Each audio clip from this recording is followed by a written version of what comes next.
komputer.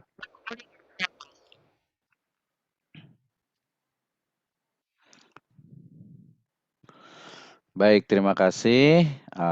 Kita akan mulai pembelajaran kita pada pagi hari ini ya. Mudah-mudahan sebelum saya mulai, apakah suara saya terdengar dengan baik? Terdengar, Pak. Terdengar ya. Oke, terima kasih. Baik, kita akan mulai. Bismillahirrahmanirrahim. Assalamualaikum warahmatullahi wabarakatuh. Waalaikumsalam warahmatullahi wabarakatuh. Wah, ini suaranya baru jelas nih yang jawab nih.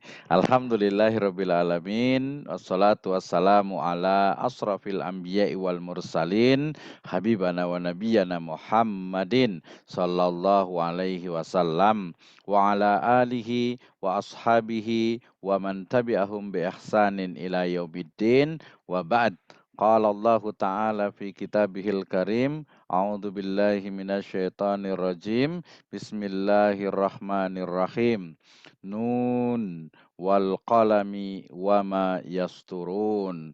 Wa qala azza wa jalla aidan yarfa'illahu alladhina amanu minkum walladhina utul ilma darajat. Wa qala aidan yakni Rasulullah sallallahu alaihi wasallam uktub fawalladhi nafsi biyadihi ma yakhruju minhu illa haqqa. Rawahu yakni Abu Dawud wa Ahmad wal Hakim. Alhamdulillah, syukur kepada Allah Subhanahu wa taala yang telah memberikan kepada kita kenikmatan iman, Islam dan juga ihsan. Kemudian salawat dan salam mari sama-sama kita panjatkan kepada junjungan alam Habibana wa Nabiyana Muhammadin sallallahu alaihi wasallam, kepada seluruh ahlul baitnya, para sahabatnya, serta orang-orang yang senantiasa mengikuti jejak sunnahnya hingga akhir zaman. Alhamdulillah, terima kasih kepada seluruh mahasiswa di program studi Ekonomi Syariah di Fakultas Ekonomi dan Bisnis UPN Veteran Jakarta.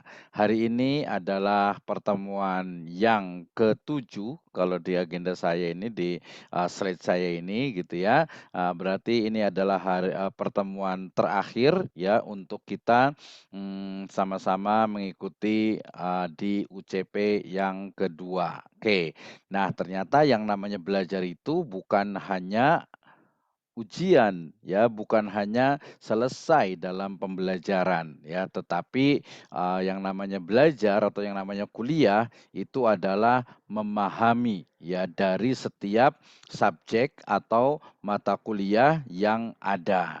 Dan perlu diketahui bahwa mata kuliah itu telah disusun oleh Kaprodi ya dan juga dosen-dosen ya untuk agar mahasiswa itu bisa menguasai khususnya ya keilmuan yang ada di prodi tersebut. Nah, kebetulan kita berada di program studi ekonomi syariah sehingga expert kita, keahlian yang harus diharapkan atau keahlian yang harus dikuasai oleh mahasiswa ini adalah ekonomi syariah ya, ekonomi yang berbasis nilai-nilai Islam, sehingga selalu walaupun saya membawakan mata kuliah metode penelitian, tetapi tetap saja selalu dibawakan pertama adalah kalam ilahi, kalamullah ya, ayat-ayat dalam Al-Qur'an yang menjadi firman Allah Subhanahu wa taala, dan juga yang kedua adalah hadis dari Nabi Shallallahu alaihi wasallam.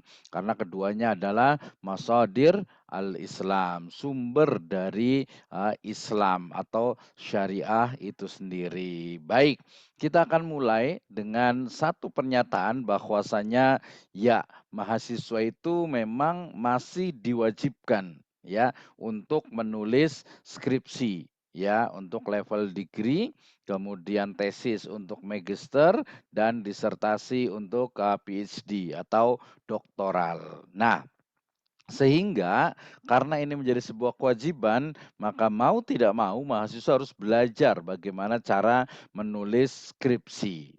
Nah, terakhir atau terkait dengan penulisan ini, tadi saya sebut dengan istilah masih. Ya, kenapa? Karena ada beberapa program studi, ya misalnya di misalnya di manajemen bisnis syariah, itu saat ini tidak mesti mewajibkan untuk skripsi, tetapi mereka lebih kepada project dalam membuat bisnis tertentu, semacam bisnis model atau proposal bisnis gitu ya, atau bisnis model kanvas lah seperti itu. Nah, kemudian juga memang di beberapa negara, misalnya itu di Pakistan dan di Malaysia juga beberapa itu mereka kalau di level degree, di level sarjana itu mereka tidak wajib untuk menulis skripsi. Nah, di Indonesia ya nanti kalau D3 itu biasanya ada tugas akhir, maka di sarjana atau di program sarjana ya kita diwajibkan untuk menulis skripsi. Nah, tentu saja seperti dulu pernah saya sampaikan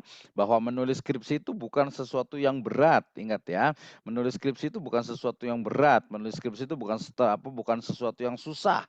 Menulis skripsi itu bukan sesuatu yang mungkin mengganggu atau mungkin tidak nyaman. Sebaliknya ya justru ya menulis skripsi itu adalah sarana ya untuk melatih setiap mahasiswa agar dia itu bisa berpikir ya secara logis, kemudian sistematis dan empiris ya. Selain itu juga melatih mahasiswa, tadi pertama berpikir, kedua itu adalah menuangkan ide dan gagasan dalam sebuah tulisan. Dan tentu saja dengan membuat skripsi, mahasiswa itu dia akan membaca ya, baik itu membaca laporan penelitian, membaca skripsi orang lain, tesis orang lain, jurnal orang lain, dan juga berbagai referensi yang ada. Nah, kemudian yang paling spesifik dari kenapa kita menulis skripsi atau kenapa mahasiswa harus menulis skripsi adalah agar mahasiswa itu mampu untuk menyelesaikan ya masalah yang dihadapi. Ya, karena skripsi itu adalah menyelesaikan masalah. Penelitian adalah menyelesaikan masalah. Nah, berarti ya dari sekarang ya mindset kita harus berubah ya. Mindset kita harus tertanam bahwasanya menulis skripsi itu adalah mudah ya. Menulis skripsi itu melatih kita untuk berpikir, menuangkan ide dan gagasan dalam sebuah tulisan dan melatih kita untuk menyelesaikan masalah dengan pendekatan ilmiah. Oke, jadi sudah tidak ada lagi tuh yang namanya mahasiswa mungkin merasa kesusahan, kesulitan, menjadi beban dalam skripsi ini. Justru skripsi ini betul-betul harus dinikmati, harus betul-betul dia bisa menjalankan, bisa melakukannya dengan baik gitu ya. Oke, nah ketika skripsi ya itu kan harus ada risetnya. Jadi skripsi itu adalah hasil dari penelitian ya, tesis juga hasil dari penelitian ya, kemudian disertasi juga hasil dari penelitian. Nah, kemarin kita sudah belajar tentang proses dari penelitian. Nah, nanti kalau ada yang belum paham ya boleh ditanya lagi ya, yang belum paham boleh tanya lagi tentang tentang bagaimana ya menulis atau bagaimana membuat sebuah penelitian. Nah, ya,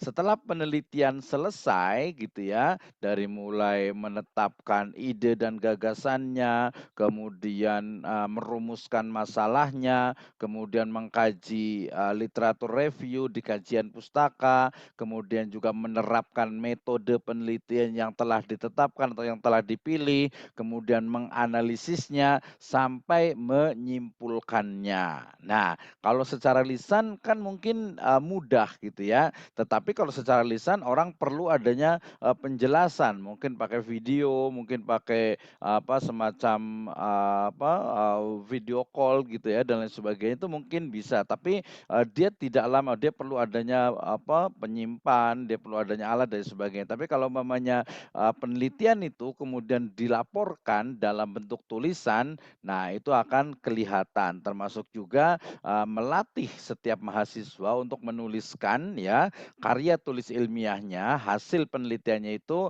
dengan menggunakan ya, untuk pedoman bahasa Indonesia yang baku atau dulu disebut dengan ejaan yang disempurnakan. Artinya ini juga membedakan dengan apa, penulisan yang lainnya bahwa dalam skripsi, tesis ataupun disertasi selalunya dia menggunakan bahasa Indonesia yang baik dan benar. Nah, peneliti dalam hal ini berarti ya mahasiswa itu juga sebagai peneliti ya, mungkin bisa dikatakan peneliti junior gitu ya, harus melaporkan penelitiannya ya, baik itu, tadi skripsi ataupun juga artikel ilmiah. Saya yakin di UPN Veteran Jakarta ini sudah, mulai nih ya, jadi mahasiswa itu selain dia apa, menuliskan skripsi gitu ya, kemudian skripsinya itu nanti di-press gitu ya, atau skripsinya itu dirangkum menjadi sebuah artikel ilmiah dan artikel ilmiah inilah nanti yang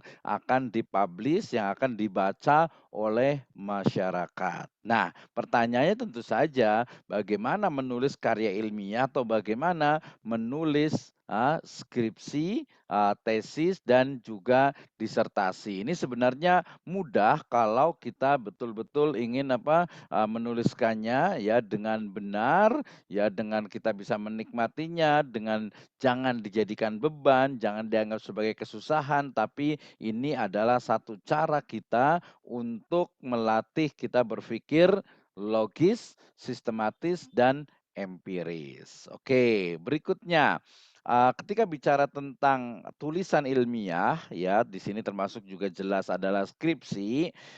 Dalam skripsi itu ada beberapa komponen yang harus ada, ya. Dalam skripsi itu ada komponen yang harus ada. Apa itu? Yang pertama adalah academic problem, ya, atau masalah akademik, ya. Bisa juga disingkat ya masalah lah ya, masalah yang akan diteliti. Dalam riset metodologi kita sudah menemukan, kita sudah, belajar apa itu masalah, ya masalah itu adalah, secara teori adalah gap antara, teori yang berbeda dengan implementasi ya, dalam ilmu sosial humaniora, problem atau masalah itu ya permasalahan yang dihadapi oleh masyarakat, ya terkait berbagai hal dalam kehidupannya.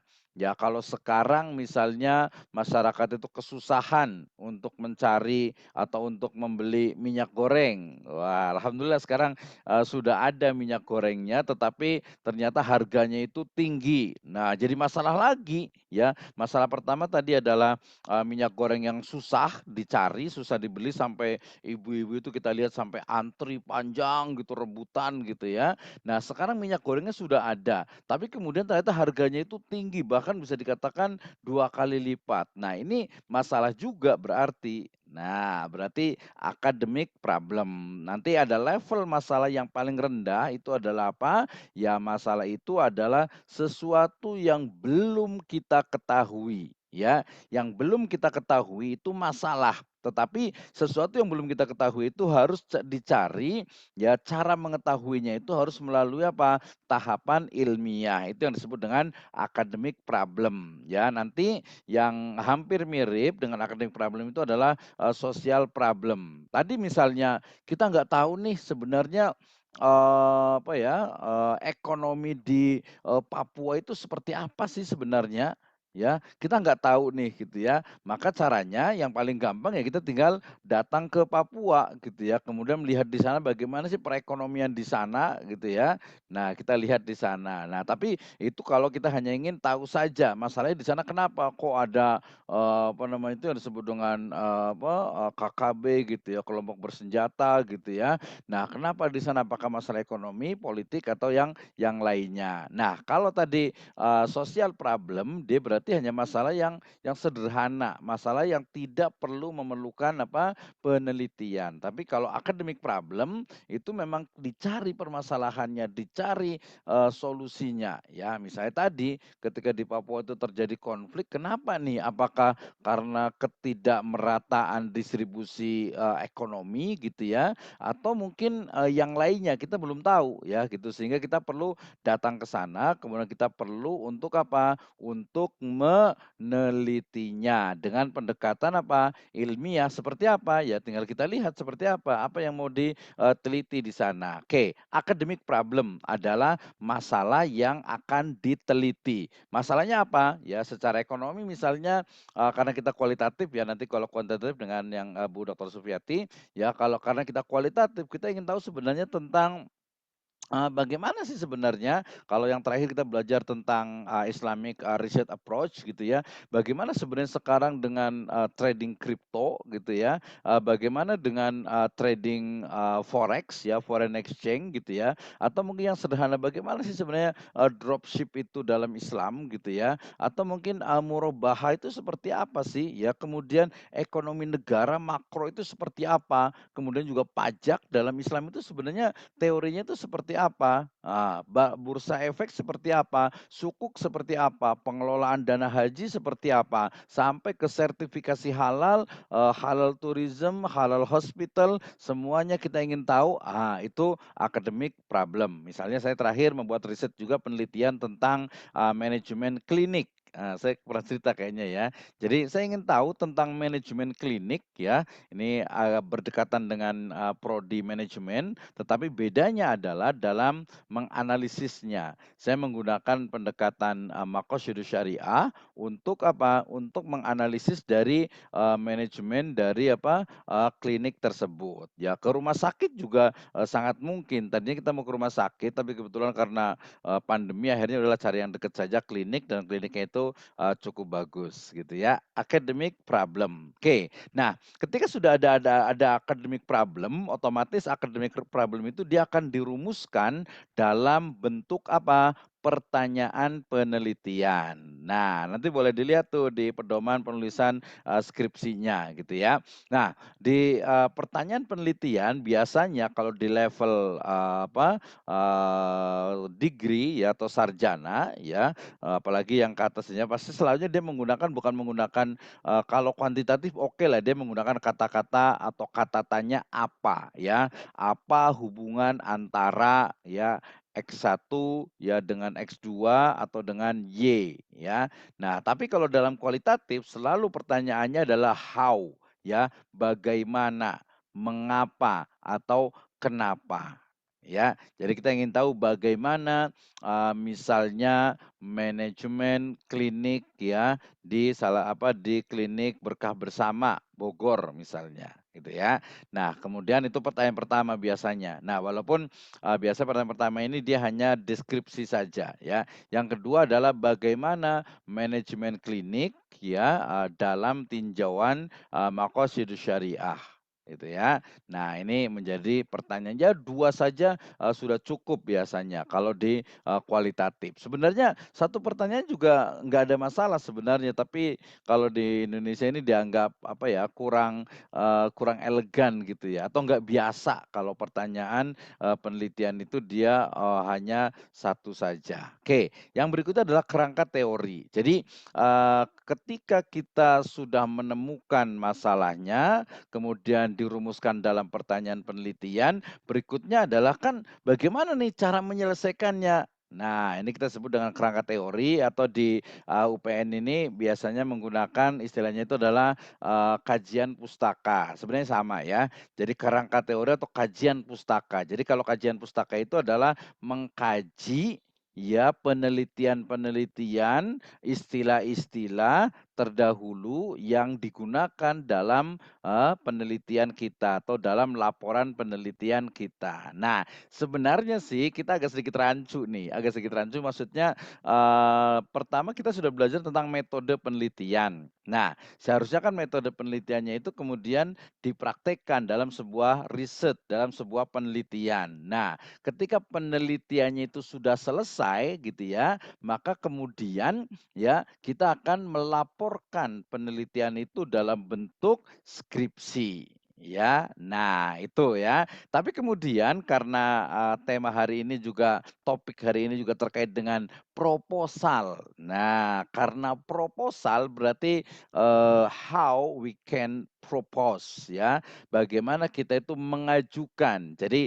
proposal skripsi berarti adalah apa? Adalah pengajuan untuk skripsi. Nah, paham ya? Berarti hari ini kita bicara tentang pengajuan skripsi. Nah, pengajuan, skripsi itu tadi ya kalau judul saja biasanya di level awal nih ya. Biasanya, ada beberapa kampus itu yang, biasa memerintahkan ya atau sesuai dengan SOP-nya itu oke, langkah pertama adalah mahasiswa, menyetorkan minimal 3 atau 5 judul, skripsi ya. Sebenarnya lebih tepatnya itu bukan, judul tapi lebih kepada tema sebenarnya gitu ya. Tema apa yang akan dipilih. Kemarin kita sudah belajar tentang kira-kira pilihan tema apa nih sebenarnya yang sesuai. Maka, tema yang dipilih oleh kita itu adalah pertama itu adalah, kita suka dengan tema itu ya, topik itu kita suka, kita senang ya, kita menikmati ketika mempelajari itu ya. Kemudian yang kedua juga datanya itu bisa diperoleh dan cara menganalisisnya pun, kita bisa ya. Nah itu berarti apa, cara untuk bagaimana kita itu, kerangka teori atau kajian pustaka itu kita, tuliskan di, proposal. Jadi, proposal dari skripsi itu berarti isinya ya terkait dengan pertama tadi masalahnya ya, tadi ketika ditanya misalnya di tahapan pertama mahasiswa itu biasanya akan menyerahkan 3 atau 5 judul ya ke prodi atau mungkin ke dosen, pembimbing akademik gitu ya. Nah biasanya dosen itu akan bertanya, "Kenapa Anda meneliti ini?" Ya masalahnya itu apa? Nah, dia akan masuk di academic problem. Walaupun nanti biasanya kalau,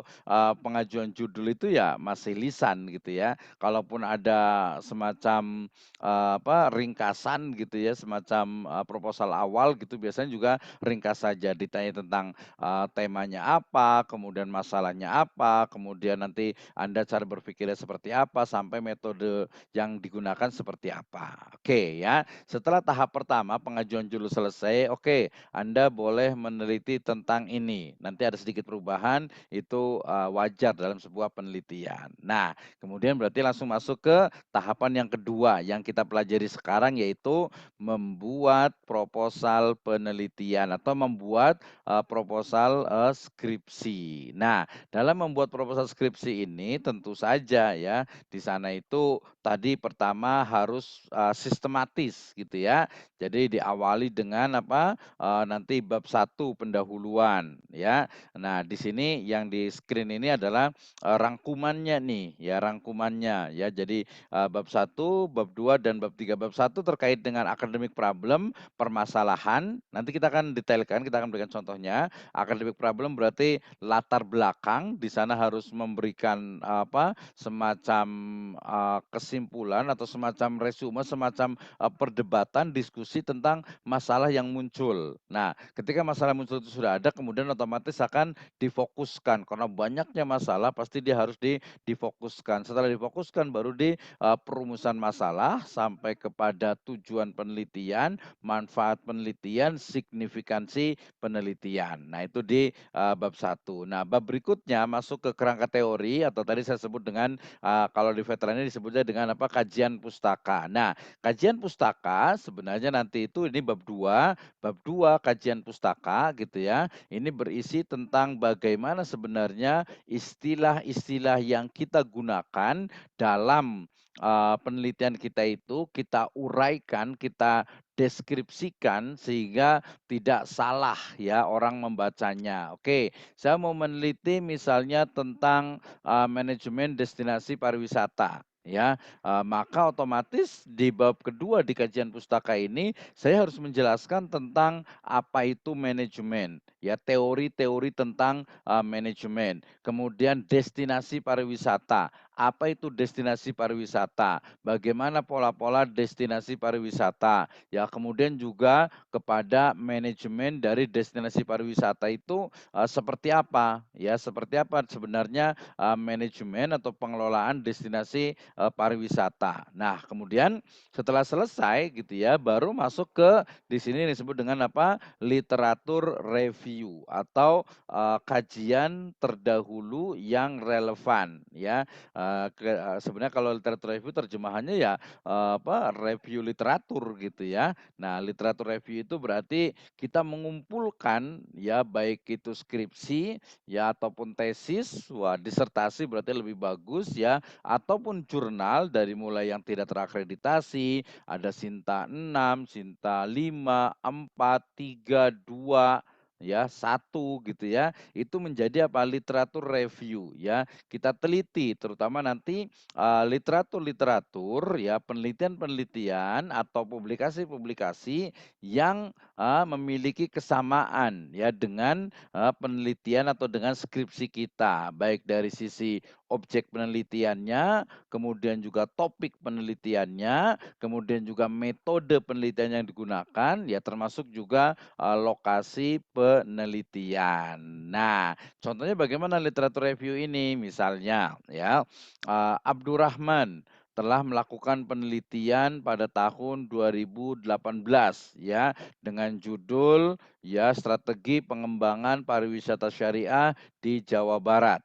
Ya, penelitian ini menggunakan pendekatan, fenomenologi ya, di mana, fenomenologi ini dilakukan melalui observasi, kemudian interview, kemudian juga, studi pustaka terhadap 2 destinasi pariwisata yang ada di Jawa Barat. Kesimpulannya adalah bahwa, strategi yang dilakukan ya, untuk pengembangan pariwisata syariah ini, ternyata sudah, ada ya, di antaranya adalah dengan menyediakan, musola, kemudian juga disediakan tempat untuk ya berwudu tentu saja, kemudian juga apa, hiburan-hiburan juga, sedemikian rupa agar tidak bertentangan dengan nilai-nilai syariah dan lain sebagainya. Oh, jadi kesimpulannya panjang. Nah itu, yaitu tahun 2018. Satu lagi misalnya Ahmad melakukan penelitian, mengenai pariwisata juga ya pada tahun 2020 ya, tetapi lokasinya misalnya di Nusa Tenggara Barat, di Lombok sana gitu ya. Nah, metodenya ini. Nah, penelitian yang akan dilakukan oleh peneliti ya itu berbeda. Kenapa? Karena misalnya akan fokus di pengembangan pariwisata misalnya di Pekanbaru ya, atau mungkin di Riau, atau mungkin di Aceh dan lain sebagainya ya. Metodenya pun berbeda ya, kemudian juga, untuk kesimpulannya nanti juga akan, memiliki perbedaan. Nah, itu literatur review ya. Nah, ada juga sebenarnya di bab 2 itu nanti kita akan lihat ya, ada namanya itu kerangka pemikiran ya. Kerangka pemikiran itu sebenarnya langkah-langkah yang dilakukan oleh peneliti ya dalam menyelesaikan masalah di academic problem itu ya. Sehingga kemudian nanti biasanya setelah literatur review itu ada kajian ya, bisa dikatakan kerangka pemikiran ya. Ada menyebutnya juga dengan kajian, teorinya itu di situ gitu ya. Tetapi lebih betul adalah kerangka berpikir atau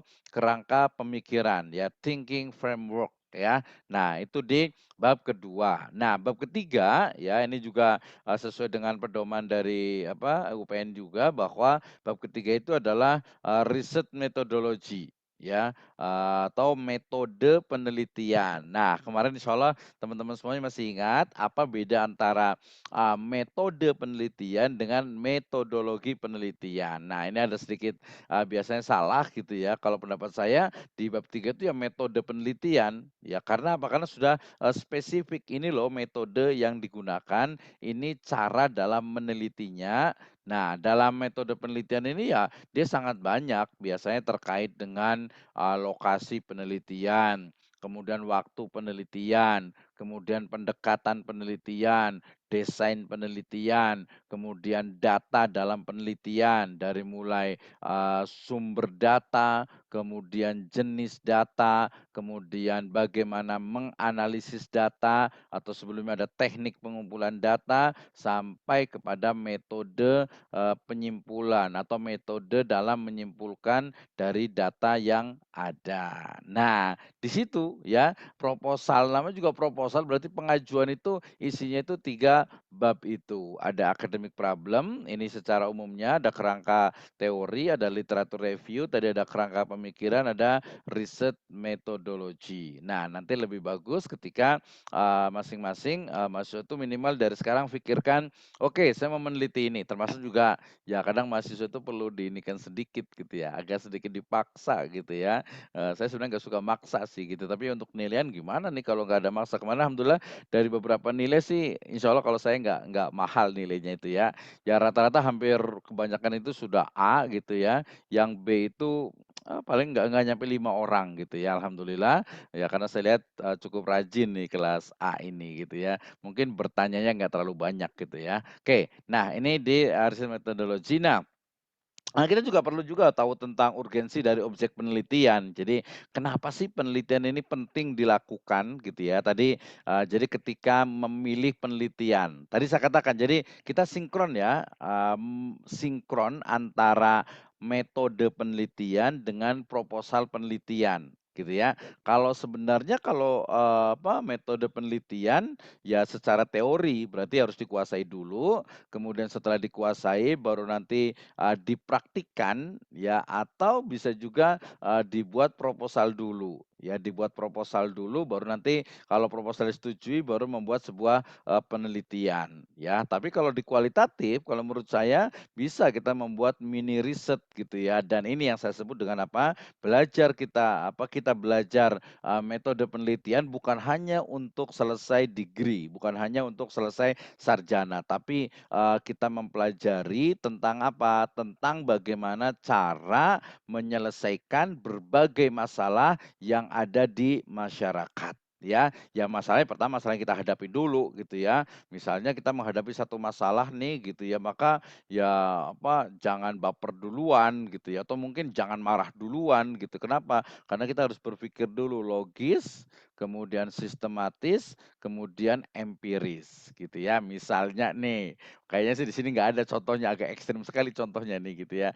Misalnya mungkin ada seorang, ikhwan atau kebalikannya seorang akhwat yang senang dengan ikhwan, atau ada ikhwan yang senang dengan akhwat gitu ya. Sudah komunikasi gitu ya, sudah komunikasi kemudian, suatu hari ternyata, mungkin akhwatnya ini jadi ada ikhwannya ya, ada ikhwan senang ke akhwat, kemudian akhwatnya itu suatu hari ternyata dia harus pindah kuliah gitu ya, apalagi pindah kuliahnya itu di luar Jawa karena ikut orang tuanya misalnya. Nah, otomatis kan, komunikasi walaupun masih berjalan tapi udah nggak bisa, bertemu lagi, udah nggak bisa menatap lagi, harusnya nggak boleh ya, harusnya qaulul basar gitu ya, minimal sudah nggak bisa buat kegiatan bareng lagi gitu ya. Nah, otomatis kan kita jadi sedih nih, ya pasti dong baper gitu, "Aduh gimana dong ini kamu tega banget sih gini gini." Nah, itu kalau ngikutin perasaan atau mungkin kita tiba-tiba marah-marah, "Kamu kenapa ini nih?" Nah, itu berarti tidak logis. Kenapa? Yang logisnya adalah berarti kita berpikir, ya, "Oh ternyata ya namanya dia itu seorang anak dan anak itu harus ikut orang tua," gitu ya, orang tuanya juga pindah ke luar Jawa, ya sebenarnya sih anaknya juga masih mau kuliah gitu ya, tapi mungkin karena satu dan lain hal sehingga kemudian dia akhirnya ikut pindah gitu ya. Atau mungkin ya banyak hal yang lainnya gitu ya, atau mungkin dengan diri kita misalnya, kita sedang kuliah gitu ya, sedang lagi semangat-semangatnya tiba-tiba mungkin gitu ya, mungkin ada sesuatu musibah yang menimpa kita ya ataupun keluarga dekat kita. Nah, berarti kita harus berpikir juga, "Oh ternyata mungkin Allah lebih sayang dengan mereka." Ya, oh ternyata memang ini adalah satu, satu cabaran, satu tantangan ya dan beginilah Allah Subhanahu wa taala mengajarkan kita ya. Itu. Jadi, sekali lagi metode penelitian itu melatih kita untuk bisa melihat berbagai masalah yang kita hadapi sendiri, yang orang lain hadapi, yang masyarakat, hadapi itu dengan apa? Logis, artinya logik, masuk akal, kemudian juga sistematis, diurutkan ya dan juga empiris berdasarkan data atau by data gitu ya. Jadi nggak bisa tuh baper-baperan gitu atau nggak bisa juga kita, aduh kamu apa, marah-marah gitu ya, nggak bisa juga gitu ya. Nah ini pentingnya ya, jadi jangan hanya untuk selesai kuliah, selesai sarjana saja, riset metodologi ini. Berarti kita meneliti, apalagi kemarin kalau kaitannya dengan Islam, aduh kita udah jadi sarjana nih misalnya, jangan sebelum sarjana lah ya, mungkin mahasiswa kan, ketika ditanya sama orang tuanya, sama saudaranya, sama tetangganya, sama kenalannya, "Eh kamu apa, kuliah di mana?" "Oh saya kuliah di veteran," gitu. "Prodi apa?" "Oh saya prodi ekonomi syariah." "Wih keren dong," gitu kan. Nah, "Oh karena kamu apa oke, kamu kan kuliah di prodi ekonomi syariah, saya nanya dong," gitu kan, "kenapa sih kok bank syariah itu lebih mahal dari bank konvensional?" Terus ada lagi yang nanya, "Kenapa sih? Ah sama aja kan perasaan bank syariah sama bank konvensional." Nah, tentu saja yang jawaban paling gampang ya kita berarti belajar dulu kan, kita bisa menjawab. Tapi oke, orang ini dia tanya, ini tanyanya serius, tidak paham, ya atau mungkin hanya menguji, atau mungkin dia memang tidak tahu gitu ya, atau mungkin dia mendapatkan berbagai, informasi yang mungkin tidak pas. Wah, kita riset dulu nih, kita pikirkan dalam ini. Jadi risetnya itu tidak kelihatan, tapi di otak kita itu sudah mikir. Ya mikir itu bagian dari proses, meneliti gitu ya. Orang ini berarti dia tidak paham, kemudian juga mungkin dari sisi keagamaan juga kurang, sehingga kemudian kita tidak boleh kemudian mengatakan sesuatu yang, kata-kata yang tidak tepat gitu ya. Misalnya nih, saya selalu sampaikan dulu itu ya bahwa, ketika kita mungkin orang tua kita mungkin ada yang belum paham, saudara kita ada yang belum paham, tetangga kita ada yang belum paham, ya kemudian, karena kita semangat kemudian, "Wah nggak boleh Pak tuh apa namanya, kerja di bank itu haram nih, nggak boleh, asuransi itu haram nih, nggak boleh nih," sebagainya gitu. Jadi kita harus step by step ya, kita lihat dulu orangnya paham atau tidak, orang itu mau menerima atau tidak. Nah, bagaimana, juga cara untuk menyampaikannya. Nah, itu manfaatnya penelitian sehingga ya kenapa harus ada penelitian, ya karena memang ada kebutuhan masyarakat, ya komunitas juga dan juga individu. Misalnya, ya saya selalu ngomongin kripto nih lagi rame soalnya gitu ya, ketika ternyata masalah di masyarakat itu apa, Majelis Ulama Indonesia itu sudah mengeluarkan fatwa bahwasanya apa, ya, kripto, trading kripto ya atau mungkin lebih tepatnya, currency-nya kripto itu dia nggak boleh gitu ya. Kemudian juga nanti jual beli valuta asing yang sifatnya itu apa, future atau forward itu juga nggak boleh gitu ya. Tapi kok masyarakat masih, jalan aja gitu ya. Ya ini sebenarnya nggak jauh beda dengan kenapa sih ya riba gitu ya. Riba itu kan udah jelas, MUI juga udah fatwa jelas gitu ya, tapi kok masyarakat santai aja gitu ya, enjoy aja. Bahkan ketika kita lihat ke, bank yang ribawi gitu, kita lihat orang itu antri panjang, banyak gitu ya. Tapi kalau kita ke bank syariah, ya ampun sedikit sekali masuk langsung di ini kan ya, kalau saya sih lebih senang kan lebih privasi, tapi lebih penting ya karena sesuai dengan, Islam saya gitu, Islam kita gitu kan ya. Nah itu ya, tapi kok kok seperti itu masyarakat gitu ya. Nah apa nih ya berarti? Oh ternyata salah satunya adalah literasi dari keuangan ekonomi syariah itu masih kurang di masyarakat gitu ya, sehingga, mereka menganggapnya apa, nganggap ya sama aja lah, nggak jauh beda. Apalagi ada yang bilang, "Ah, apa leasing istilahnya mau kredit pembiayaan, di bank syariah juga lebih mahal, ah ngapain," gitu ya, mendingan di, ini aja gitu ya, mendingan di, di bank yang konvensional yang ribawi saja. Nah itu, jadi adanya kebutuhan. Nah, adanya kebutuhan, baik itu individu, komunitas, ataupun masyarakat ya, dia harus diselesaikan ya. Harus diselesaikan, ya harus dicari solusinya. Nah, solusinya tentu saja dalam Islam itu adalah apa? Maslahat, ya. Maslahat yang sifatnya apa? Dunia dan akhirat. Jadi bukan hanya di dunia saja selesai masalahnya, bukan, tetapi juga ada akhirat kita sebagai seorang, muslim. Nah, ini urgensi dari penelitian. Nah, kemudian bagaimana cara merumuskan masalah penelitian? Nah, ini sebenarnya, terkait dengan bab pertama nih langsung gitu ya. Jadi ketika menulis tentang, proposal penelitian, ya bab pertama itu adalah pendahuluan. Ya sama tuh di semua kampus ya. Bab pertama adalah pendahuluan ya, dan di dalam pendahuluan itu dia ada namanya latar belakang. Apa itu latar belakang? Namanya juga backgrounds. Berarti sesuatu yang melatari dari permasalahan yang akan kita teliti. Itu namanya latar belakang, gitu ya. Latar belakang, udah dilatar di belakang lagi ya. Ya sebenarnya ini agak kurang tepat sebenarnya, latar ya belakang gitu ya, tapi ya nggak apa-apa lah latar belakang sudah maklum gitu ya. Latar belakang, berarti di sini saya sebut dengan apa, adanya teori ya versus implementasi ya. Ada teori A gitu ternyata implementasinya kok B. Ada teori ya bahwasanya riba itu haram, sebenarnya bukan teori kalau riba itu haram ya, kalau riba itu haram itu adalah wahyu ya. Udah tahu riba itu haram, tapi kok implementasinya masih banyak umat Islam yang menggunakan apa, yang menggunakan bertransaksi dengan riba. Ini yang pertama ya. Yang kedua, ya adanya fakta versus data ya. Ya fakta dengan data terutama nanti terkait dengan apa, oh ternyata ya misalnya dari perkembangan bank syariah di Indonesia ya dengan apa, meleburnya BNI, BRI dengan BSM menjadi BSI, ternyata ya dia meningkatkan dari, market share dari apa, perbankan, syariah gitu ya. Sehingga kemudian apa, kemudian akan dilanjut lagi dengan mengambil, BTN Syariah sebagai, bagian dari, BSI misalnya. Nah, masalahnya apa? Ya tinggal pertama banyak kita lihat apakah masalahnya dari sisi, keuangan misalnya, apakah keuangan perbankan itu BSI itu setelah di tahun pertama atau masuk ke tahun kedua apakah, lebih stabil, kemudian juga bagaimana, nilai-nilai ya syariahnya di sana, ya syariah compliance-nya,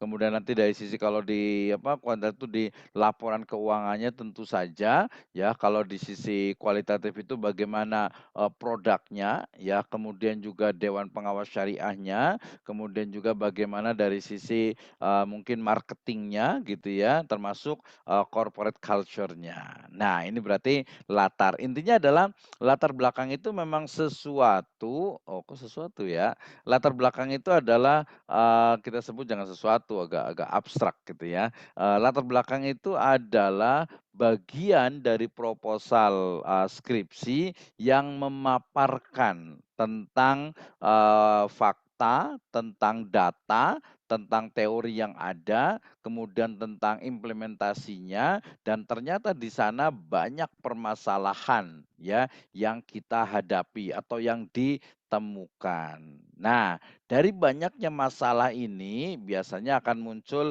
identifikasi masalah. Kalau di veteran, saya baca tadi di pedoman skripsinya itu adalah apa? Ada fokus penelitian. Ya banyaklah banget permasalahan gitu ya. Misalnya kalau kita mau lihat tentang, hotel syariah, ya karena suka jalan-jalan sih jadi ngomong hotel syariah. Hotel syariah itu masalahnya apa sih? Ya banyak banget lah gitu ya, banyak sekali ya dari mulai, kesyariahannya, dari mulai standar pelayanannya, kemudian standar tempat tidurnya, kemudian juga standar mungkin, makanannya, standar, dari sisi mungkin ada tidaknya, semacam, apa ya, untuk apa, untuk minum dalam artian mungkin bar gitu ya, bar sekarang kan bukan sesuatu yang negatif sebenarnya ya, bar gitu ya. Kalau bar itu ya kesannya pasti ada homer gitu ya. Nah, ada bar yang isinya itu herbal gitu ya, mungkin ada yang, karaoke gitu ya, ada kolam renang kayak gimana nih yang kalau syariah. Nah itu, jadi banyak permasalahannya, tapi kita akan fokuskan pada masalah inti yang sesuai dengan apa, sesuai dengan, fokus dari penelitian kita ya. Jadi ada identifikasi masalah berarti ada teori, ada implementasi, ada fakta, ada data, realita, kemudian nanti dicari masalahnya, berarti masalahnya apa nih? Ya misalnya, agak berbeda, misalnya tentang, pemberdayaan. Sebenarnya pemberdayaan, mustahik zakat misalnya, ini sudah bagus belum sih gitu ya, sudah tepat sasaran belum sih?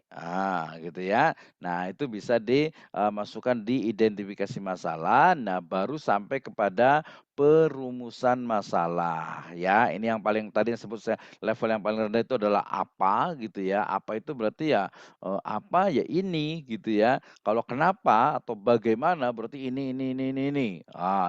Itu bedanya gitu ya. Jadi, dia bukan hanya apa, tetapi lebih yang paling banyak itu adalah bagaimana, ya atau kenapa atau mengapa. Ini dalam, merumuskan masalah penelitian. Jadi ini loh masalah yang akan diteliti dan nanti kalau dalam rumusan itu dia harus apa ya, betul-betul, fokus, kemudian betul-betul fokus dalam artian itu dia pertanyaan itu dia itu spesifik. Ya, dia spesifik pertanyaannya sehingga ya orang, "Oh, Anda mau meneliti ini ya? Oke, silakan lanjutkan." Ya, oke, lanjutkan berarti. Nah, ketika bicara tentang tadi, rumusan masalah, di sini ada, minimal 3 tingkat analisis ya, ada 3 tingkat analisis. Yang pertama adalah, deskripsi ya, jadi makanya kalau di penelitian itu kadang disebutnya dengan apa, deskriptif kualitatif ya, jadi deskriptif atau mendeskripsikan ya, sebenarnya di level degree ini sudah cukup sebenarnya dia untuk mendeskripsikan saja, menarasikan itu sebenarnya, sudah cukup gitu ya. Tapi kadang, perlu adalah analisis ringan. Ini, deskripsi itu ya menguraikan, ya, menarasikan. Oke, saya ingin tahu tentang, bagaimana sebenarnya, misalnya jual beli valuta asing dalam Islam. Maka saya deskripsikan, "Oh ini loh cara, begini jual beli valuta asing dalam Islam." Dari mulai apa yang disebut dengan jual beli valuta asing, oh dalam Islam disebut dengan sorf gitu ya, sorf itu ternyata ada dalilnya gitu ya. Nah ini diperbolehkan, tapi kemudian ketika dia trading atau jual beli, nah jual belinya kok ini, mata uang, ya valuta asing gitu ya. Nah ini dalam Islam padahal tidak dikenal, para ulama menyebutkan bahwa, uang itu adalah alat tukar bukan, komoditas. Itu diuraikan, ya ada analisis ringannya gitu ya. Yang kedua adalah menganalisis ya, ini biasanya lebih kepada jadi kalau yang pertama itu menguraikan itu dia di level degree, di level atau tingkat sarjana gitu ya. Kalau menganalisis, dia, analisis mendalam dengan evaluasi ringan dia masuk ke level tingkat master, magister, S2.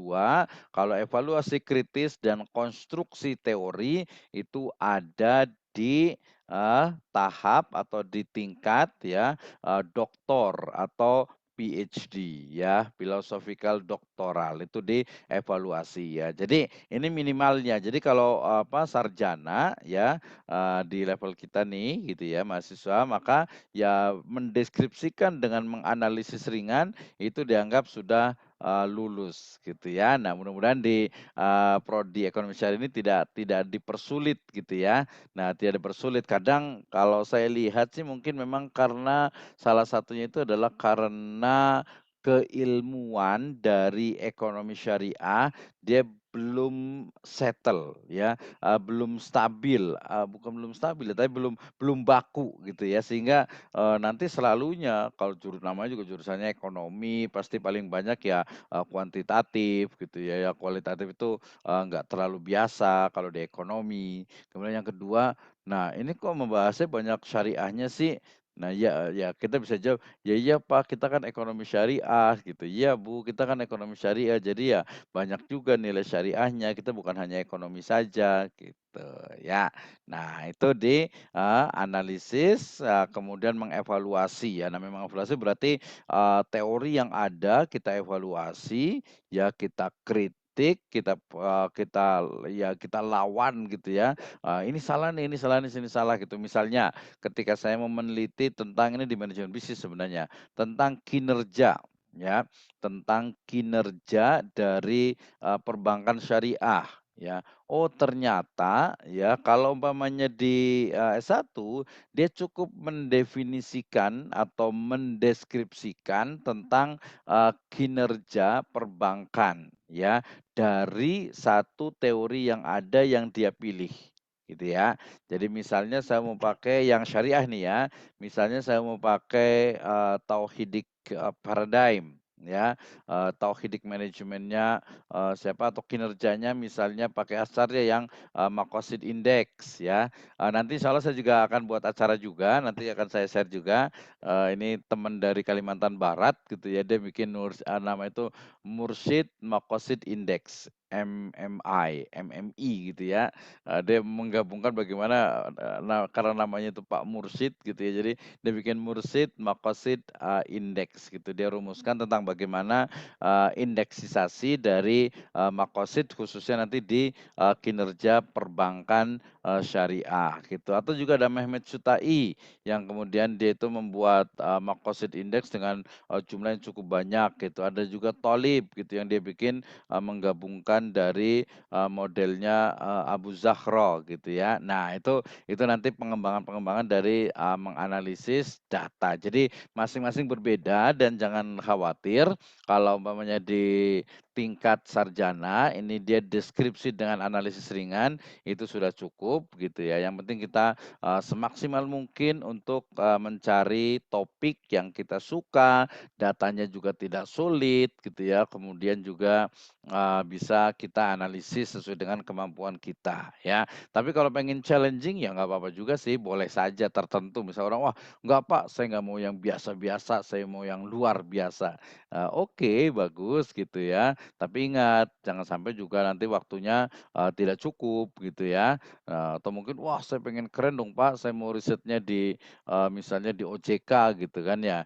Ya nggak apa-apa, OJK juga sangat open terbuka, silahkan. Tapi, biasanya kalau ya S1 itu kalau sarjana itu kadang kadang ada yang sok tahu gitu ya, ada yang nah ini yang paling penting nih. Jadi nanti kalau ada, di pembimbing akademik itu atau dosen atau prodi atau sekretaris ya, kita ikuti saja gitu ya, dalam artian ya kalau kita usul ya boleh gitu, tapi, ya jangan sok tahu gitu ya, jangan sok tempe katanya gitu ya.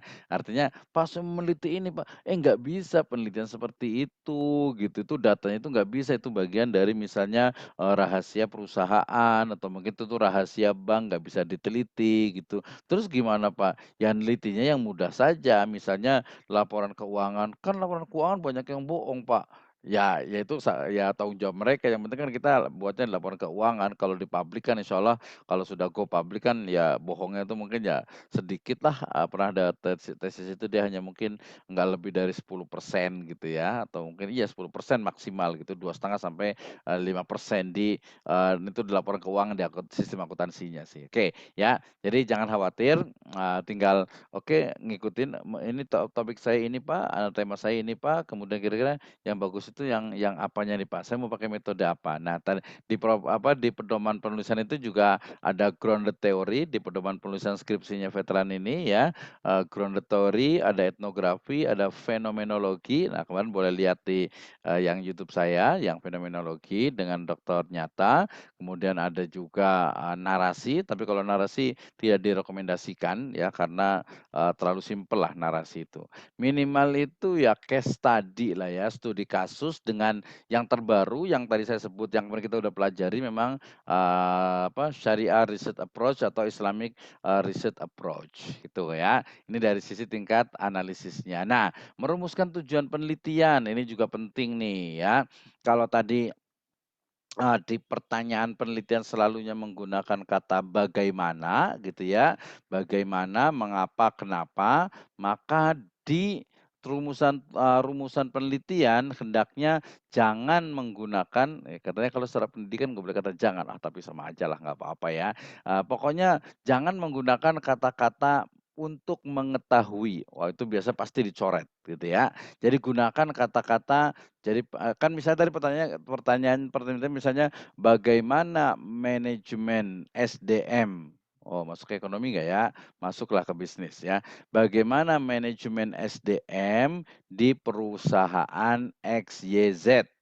Nah, maka jawabannya adalah untuk menguraikan ya, manajemen atau pengelolaan SDM di PT XYZ.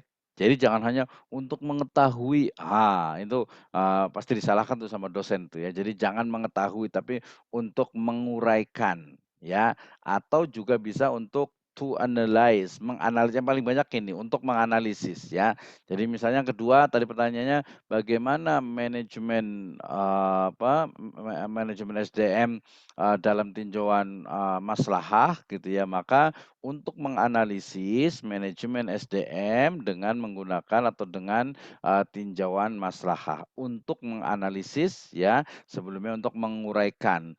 Ya untuk mendeskripsikan masih bisa juga lah ya untuk mendeskripsikan gitu ya, untuk menarasikan tidak terlalu biasa, mendeskripsikan, menguraikan. Ya ini jawaban untuk pertanyaan yang sifatnya itu ya kita sebut simpel, tapi kalau sudah mendalam maka untuk menganalisis. Nah gitu ya, menganalisis. Oke. Nah kemudian kalau, ternyata tujuan penelitian itu adalah mencari solusi permasalahan maka dia terkait biasa dengan solusi kasus dan juga, solusi menyeluruh. Biasanya, untuk mencari solusi yang tepat dalam permasalahan, di PT XYZ gitu ya. Misalnya ada satu, perusahaan yang dia karena mungkin, satu dan lain hal gitu ya, sehingga dia mengalami penurunan gitu ya, mengalami penurunan.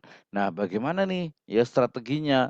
Apa yang harus dipilih nih? Ya, apakah dia akan fokus ke marketingnya, atau dia akan fokus untuk penguatan organisasinya, atau mungkin dibubarkan gitu ya. Misalnya ya udah perusahaan udah susah diselamatkan, ya udahlah dipilotkan saja, gitu ya. Tapi dicari dulu solusinya apa kira-kira gitu ya. Nah kemudian ada juga di tingkat, doktor itu ada rekonstruksi. Wah ini ya, membangun teori dan alternatif jawaban lebih komprehensif. Artinya ya, selain mengidentifikasi, kemudian mendeskripsikan, menguraikan, menganalisis, sampai mengkritik, ya kemudian membangun, teori baru. Ya kalau S1 ya bisa aja sih, nggak ada masalah juga. "Wah Pak saya pengen grounded teori," ya.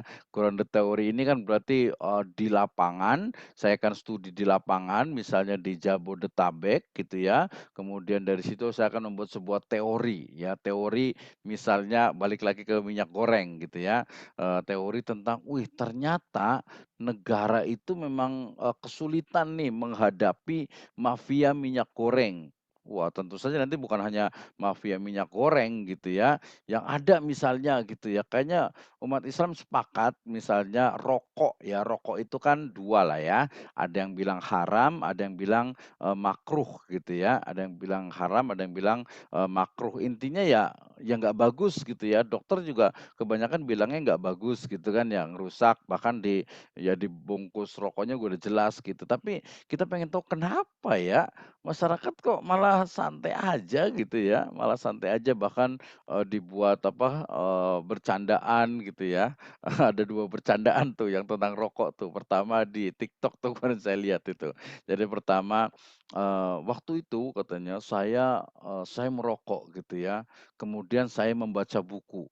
Ternyata di buku itu mengatakan ya, buku itu menuliskan bahwa rokok itu, berbahaya ya bagi tubuh kita.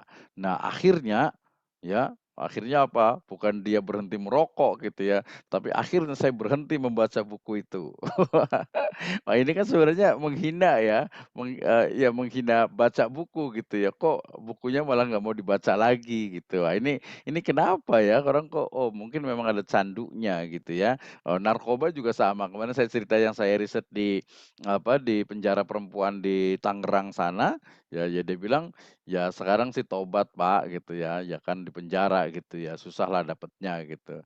Tapi nanti kalau keluar ya ketemu lagi teman-teman ya nggak tahu deh Pak, gitu ya. Nah ini juga, oh ternyata begitu ya. Jadi ada candu yang kemudian memang, merusak ya membuat kecanduan ya, toksik gitu ya, atau ya racun berarti ya, ke otak kita. Sama juga main games, termasuk juga, medsos juga. Nah selfie juga kadang begitu juga, kayaknya, karena semakin ini ke sini kemari semakin bagus, semakin, selfie semua di-selfie-in semua, dipoto semua di ini. Ya kalau yang positif sih is oke gitu ya. Oke balik lagi ke sini. Jadi tadi, yang kenapa ya muncul kok, seperti ini tadi yang rokok itu, jadi malah dibuat bahan, bercanda gitu ya, gitu. Nah, sama juga yang dia satu lagi yang bawa sepeda, saya mau cerita 2 tadi kan ya, yang dia naik sepeda gitu ya.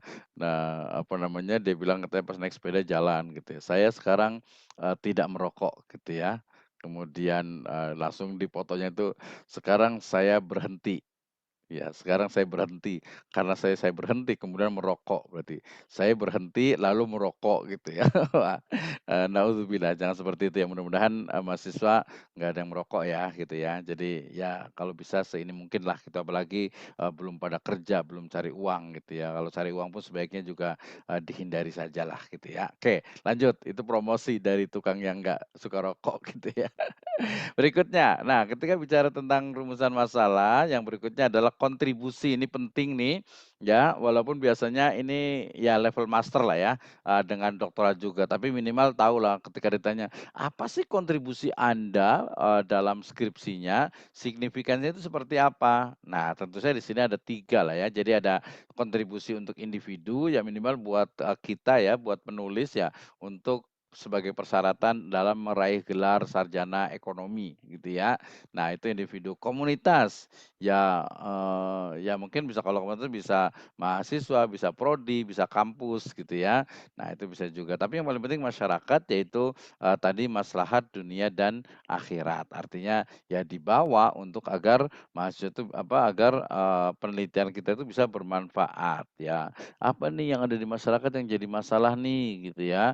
Misalnya tentang, wah kayaknya ngomongin kemiskinan gak ada habisnya deh, ya. Kira-kira gimana cara mengatasi kemiskinan ini ya? Kemudian juga tingkat daya beli masyarakat ini agak berkurang gitu ya, ya agak berkurang, mau lebaran gitu ya. Nah, ekonomi kita cukup lesu nih, agak-agak susah nih ya, apalagi mungkin baru mulai bangkit dari apa, pandemi gitu. Aduh ya, lumayan sekali ya. Kalau mahasiswa sih mungkin nggak terlalu merasakan, nanti kasihan tanya ke orang tuanya, ya ibu bapaknya itu, ya mungkin sekarang sedang, merasakan gitu ya. Tapi moga-moga sih, semuanya tetap ada rezekinya yang banyak. Amin ya robbal alamin. Harus banyak berdoa biar orang tuanya dapat rezekinya banyak gitu ya.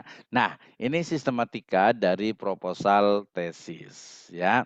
Nah, oh proposal tesisnya ini sudah ke tesis nih ya. Jadi, proposal tesis itu ya hanya 3 saja ya, hanya 3 bab, oh sorry salah ngetik nih. Bab 1, bab 2, dan bab 3. Nah, sebenarnya juga ya yang namanya proposal itu dia sebenarnya tidak juga terkait dengan bab pun tidak apa-apa gitu ya. Kenapa? Karena namanya juga proposal, ya proposal itu ya apa, mengajukan judul ya, topik lebih tepatnya, mengajukan topik kepada prodi atau kaprodi ya, melalui, misalnya dosen pembimbing akademik gitu ya. Namanya mengajukan, ya propose gitu ya, berarti ya Pak, saya akan mengajukan ini secara lisan ya, tapi nanti harus ditulisan kan.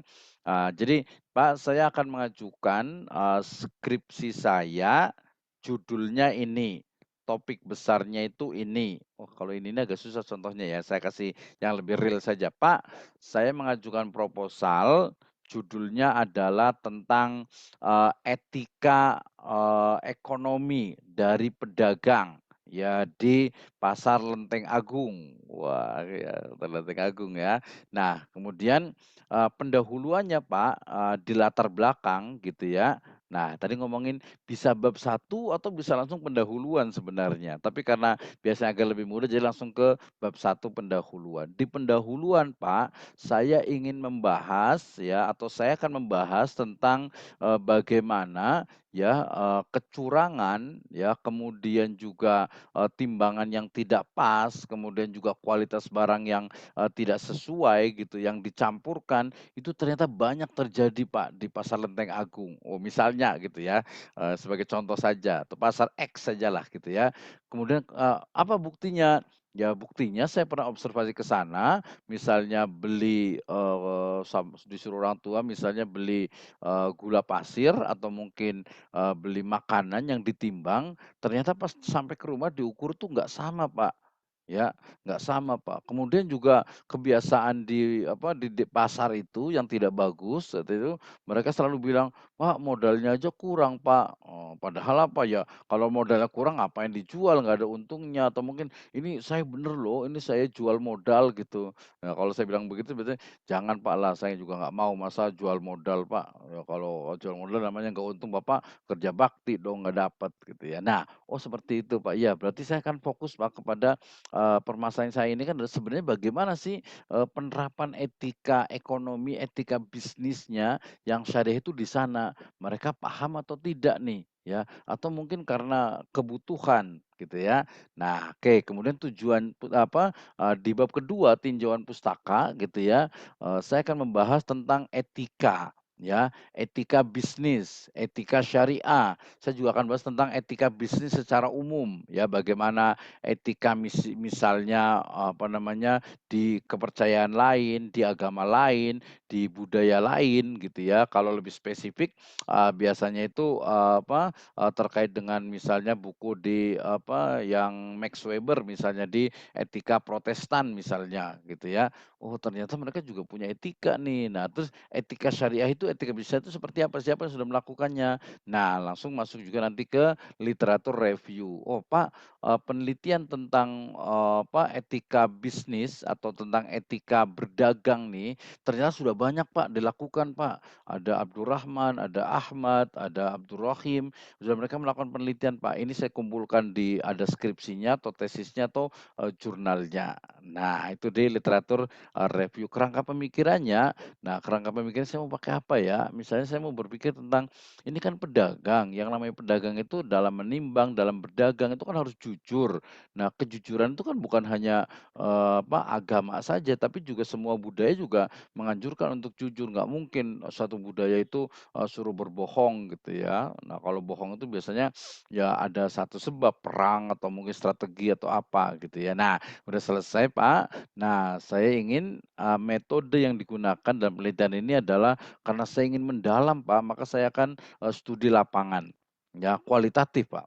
Ya saya akan datang ke pasar X itu gitu ya, kemudian saya akan observasi, ya saya akan lihat ya, dengan observasi yang direct langsung saya melihat, bukannya melihat tapi, saya videokan ya, secara diam-diam ataupun, secara terus terang gitu ya. Kemudian, setelah itu saya juga akan interview, saya akan wawancara dengan, beberapa pedagang di sana gitu ya. Kemudian juga dengan tokoh yang mungkin di situ dianggap sebagai tokoh agama atau tokoh masyarakat gitu ya. Nah kemudian juga saya akan mencari dari studi, pustaka ya tentang, studi dokumen tentang, di situ sebenarnya seperti apa sistem, jual belinya atau mungkin, perdagangannya itu seperti apa.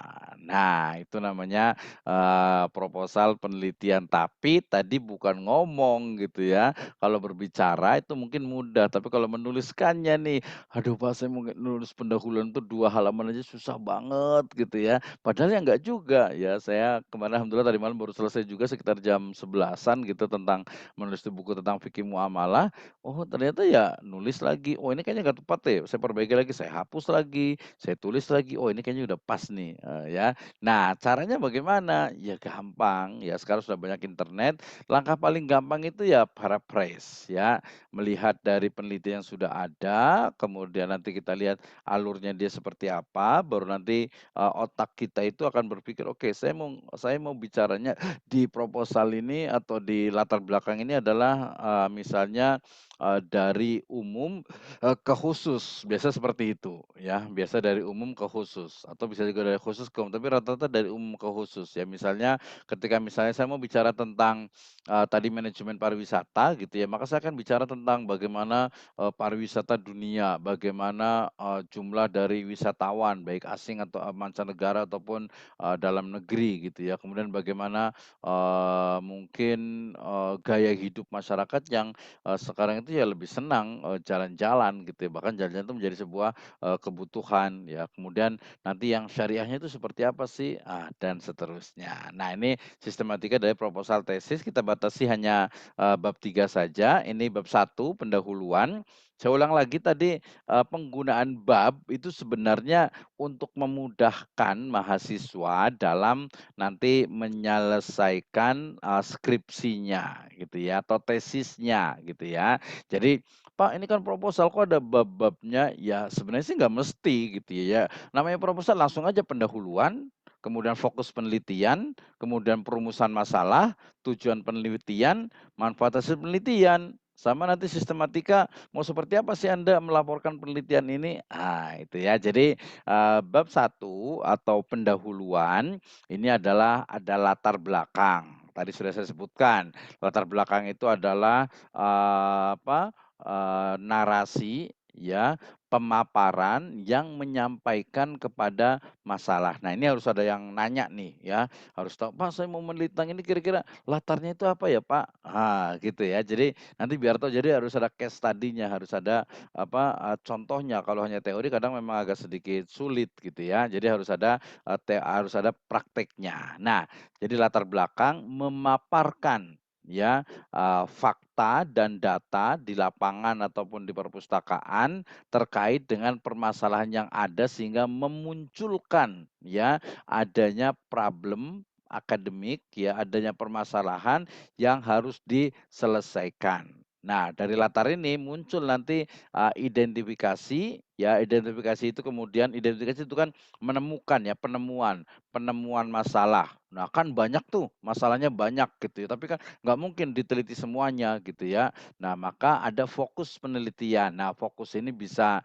mulai dari tempatnya, bisa waktunya, bisa, luas tidaknya permasalahan, atau case study tertentu, gitu ya. Misalnya tadi balik lagi di pasar, X misalnya ya, ternyata kan banyak banget Pak masalah di pasar X, ya kamu satu aja gitu ya, atau kamu fokus aja. Fokus gimana Pak? Ya fokuskan ke pedagang beras gitu ya, atau ke pedagang pakaian, atau mungkin ke pedagang yang muslim saja gitu ya, atau mungkin ke pedagang yang memang mereka itu melakukan atau memiliki atau, menggunakan timbangan. Nah, itu udah fokus tuh gitu ya. Jadi ada kriteria tertentu. Fokus, oke lah, saya mau fokus kepada pedagang yang menggunakan timbangan.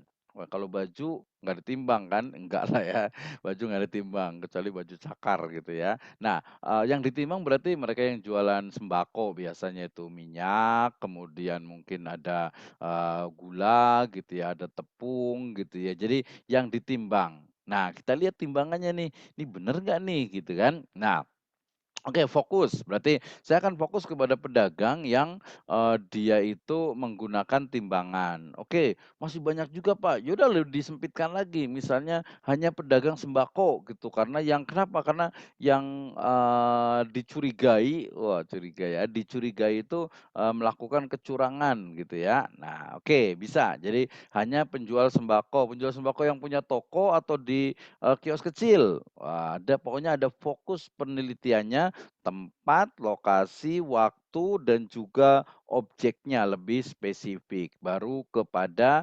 perumusan masalah. Tadi perumusan masalah berarti, bagaimana ya istilahnya, kalau masih pasar tadi itu, kayaknya kok pasar agak tradisional banget ya, harusnya di mall gitu ya. Ya boleh juga sih di mall, MOI lah ya, Mall of Indonesia gitu, mungkin di Lebak Bulus atau mungkin di Blok M atau mungkin di Pasar Minggu atau mungkin di ya dekat-dekat Jakarta situlah gitu ya, agak lebih keren ya, tapi sama aja sih sebenarnya gitu ya. Nah, kemudian, yang penting kan contohnya, perumusan masalahnya. Berarti saya ingin meneliti tentang etika bisnisnya, atau etika berdagangnya, pedagang-pedagang sembako di pasar X gitu ya. Nah, bagaimana dalam Islam? Kita akan temukan nanti, oh ternyata, sebenarnya mereka sih jujur gitu ya. Sebenarnya mereka sih tahu juga sih, cuman kadang, karena kebiasaan atau kadang karena kebutuhan atau mungkin karena pengen tahu gitu ya. Nah itu juga, atau mungkin balik ganti ke pedagang ayam. Wah, kita mau cari kehalalan dari ayamnya itu, "Ini bener nggak sih Pak, potongnya pakai itu? Ngapain sih cari-cari tahu segala?" "Ya iyalah Pak, pengen tahu kan biar betul-betul halal," gitu ya, betul-betul halal. Atau mungkin di beberapa, oh biar agak keren dikit, di food court misalnya gitu ya, atau di beberapa restoran Jepang. Wah, saya biar keren dong, saya pengen buat penelitian di restoran Jepang atau restoran restoran, Korea gitu ya. Wah gitu ya, misalnya, "Oh ini kan sudah ada logo halalnya," gitu ya. Ya nggak apa-apa kita pengen, buktikan saja, caranya bagaimana? Apakah kayak detektif sembunyi-sembunyi?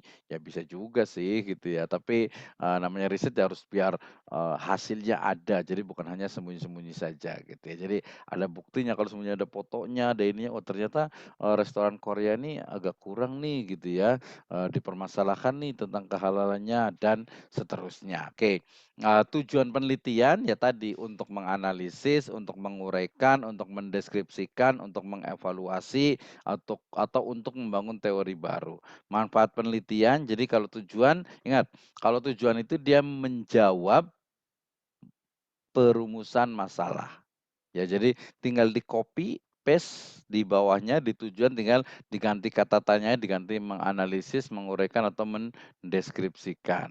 Salah ya kan.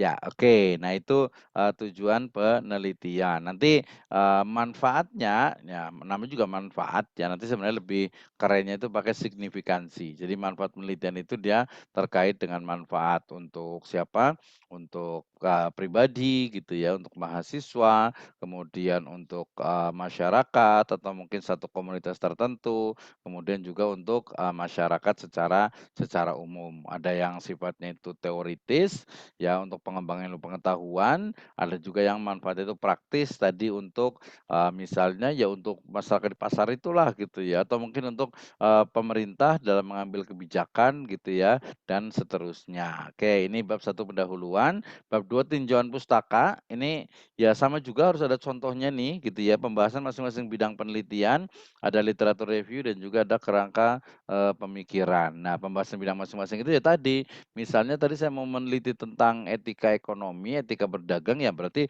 saya harus paham, saya akan bahas dulu tentang etika, secara etimologi, secara terminologi, cakupan dari etika, etika dalam Islam, kemudian apa istilah-istilah etika dalam Islam, apakah akhlak atau adab gitu ya, kemudian bagaimana sumber etika dalam Islam, kemudian bagaimana teori-teori tentang etika, dalam berdagang ya, nah dan seterusnya, termasuk juga tadi ada etika Protestan dan sebagainya itu untuk pembandingan kan. Nah, kemudian ada literatur review berarti, penelitian yang membahas tentang etika gitu ya, etika berdagangnya itu, ya siapa saja, kapan, organisasinya, lembaganya itu apa, tahun berapa, kemudian metode apa yang digunakan, kemudian hasilnya itu seperti apa, dan perbedaan dengan, penelitian yang akan kita lakukan.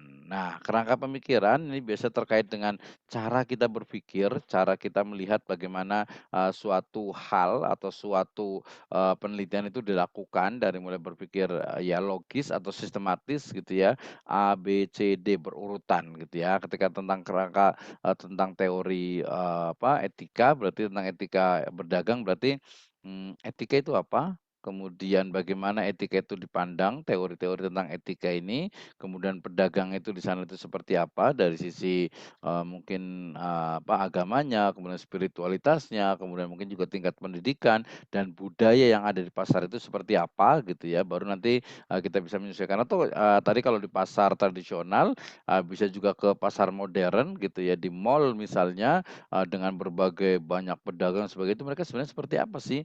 Betul tidak kalau di mall itu, kurang islami misalnya gitu ya. Kenapa? Karena kalau kita lihat, di mall itu kadang apa, kadang, waktu sholat kadang gitu ya, nggak kedengeran azan gitu kan ya, mungkin hanya satu 2 saja gitu ya. Tapi ada juga beberapa, misalnya saya pergi ke mana ya, ya di dulu ada Mall Ciputra misalnya gitu ya, di Jakarta Barat sana itu ya, ketika ya adalah musola gitu walaupun kecil gitu ya. Saya pernah ke, di Batam juga di, Nagoya, sana itu ya, Nagoya Center itu sentral ternyata apa, ya masjidnya ya agak lumayan lah di bawah gitu ya, tapi cukup bagus. Jadi ketika sholat, ketika untuk sholat mereka banyak juga yang sholat juga gitu ya. Nah termasuk juga, di mana ya, Malaysia lah yang cukup bagus gitu ya. Kalau di Singapura ya susah gitu ya, kita mau sholat saja, mau apa, misalnya di Changi gitu ya, kita mau sholat, ya sholatnya itu tempat sholatnya itu dia bareng-bareng dengan agama lain di sebelahan gitu ya. Ya itu, biasa terkait dengan apa, dengan, peradaban gitu ya, Nah, kerangka pemikirannya, bab tiganya, ini yang terakhir, ya di metode penelitian. Berarti kita harus tahu, waktu dan lokasi penelitiannya, kemudian pendekatan penelitiannya, kemudian desain penelitiannya, kemudian jenis datanya, sumber datanya seperti apa, teknik pengumpulan datanya, termasuk juga, analisis data dan, cara dalam menyimpulkan data itu. Nah, kalau di, kualitatif dia relatif lebih mudah gitu ya, sehingga ya don't worry, ya jangan khawatir, mudah saja ya. Skripsi juga mudah, nggak ada yang sulit gitu. Jadi harus dijalani, dinikmati, lillah, fillah, dan ilallahi azza wa jalla. Oke, ini terkait dengan, pembahasan kita hari ini dan saya harap, semuanya bisa banyak nanti, bertanya terkait dengan bagaimana membuat, proposal penelitian, skripsi gitu ya, sehingga nanti mahasiswa akan, lebih mudah dan termasuk juga ini sebenarnya adalah juga, UCP kita ya, UCP di apa, UCP yang kedua ini yaitu kita ingin, memberikan, UCP itu dalam bentuk membuat, satu proposal penelitian yang nantinya diharapkan itu akan menjadi apa, menjadi proposal, skripsi bagi, mahasiswa ya. Ya kalaupun tidak minimal itu menjadi, latihan bagi kita ya, latihan untuk agar kita bisa belajar, oh ternyata seperti ini membuat proposal penelitian, proposal skripsi gitu ya. Oh ternyata, nggak sulit juga sih, gampang lah membuat proposal penelitian itu nggak sulit gitu ya, tinggal kita mau atau enggak nih, ya tinggal kita mau belajar atau enggak. Gitu aja, nggak ada yang sulit gitu ya. Nah, tadi yang paling penting adalah proposal di, penelitiannya. Baik, masih ada waktu lebih kurang ya saya kasih waktu sekitar 15 menit untuk bertanya. Ini terima kasih ada beberapa mahasiswa magister juga yang sudah hadir, ya biar kita bisa belajar lah, nanti kita bisa lanjutkan. Baik, saya berikan kesempatan untuk yang, bertanya, saya akan stop record